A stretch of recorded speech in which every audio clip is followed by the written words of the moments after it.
Vamos a ver algunas nociones de inferencia bayesiana que se conecta con las cosas que hemos venido discutiendo. Nosotros vimos el teorema de Bayes para variables aleatorias, pero en el ejemplo anterior vimos naturalmente un ejemplo en que había una distribución para un parámetro.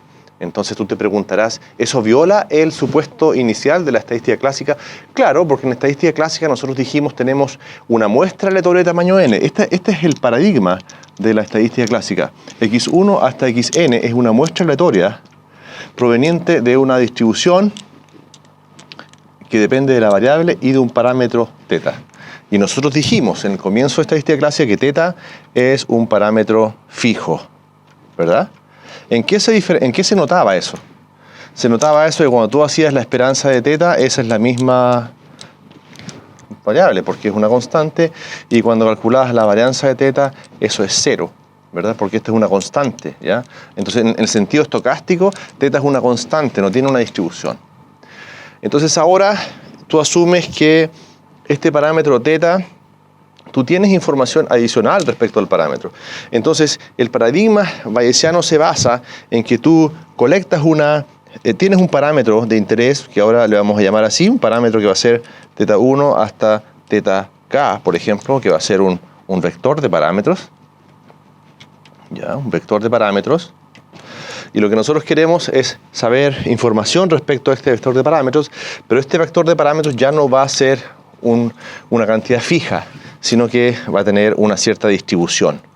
Entonces, si este parámetro es una escalar, va a tener una distribución univariada, y si es un vector, va a tener una distribución multivariada. Entonces, desde esa perspectiva, lo que tú asumes es que recolectas una muestra, que le vamos a llamar X, y colectas una muestra de X1 hasta Xn, y esta muestra proviene de una cierta distribución, que ahora la vamos a llamar así, X dado θ, porque θ es una variable aleatoria.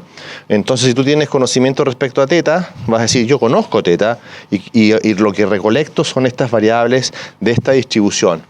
Entonces, de esa manera, lo que tú estás diciendo es que la verosimilitud, en algún sentido, es la verosimilitud de los datos dado el parámetro. Y ahora entonces, dicho eso, lo que tú quieres es tener información respecto a θ, pero adaptada por la información que tienes en los datos. Entonces, en este contexto, el teorema de Bayes lo que hace es plantear esto, la densidad a posteriori de θ dado X. Esto es proporcional a la densidad de X dado θ por la densidad a priori de θ. Entonces vamos a poner aquí estas cosas de esa forma, porque vamos a suponer que son todos vectores, ¿ok? Vamos a suponer entonces que esto es una distribución multivariada con un parámetro multivariado también. Entonces nota lo importante de esto, porque tú estás diciendo ahora, esta densidad de θ se llama distribución a priori en la literatura de estadística bayesiana. Esto se llama la verosimilitud.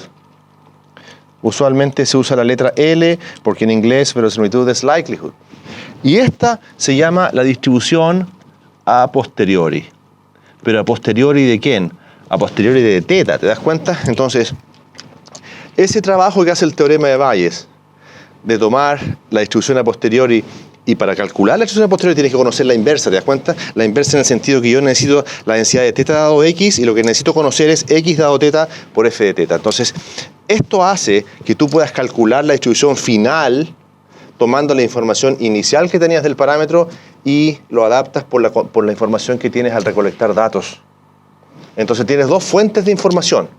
La información que está contenida en el conocimiento que tú tienes del parámetro inicialmente y digamos, la información contenida en la muestra que tú consideras, y eso está plasmado en la verosimilitud.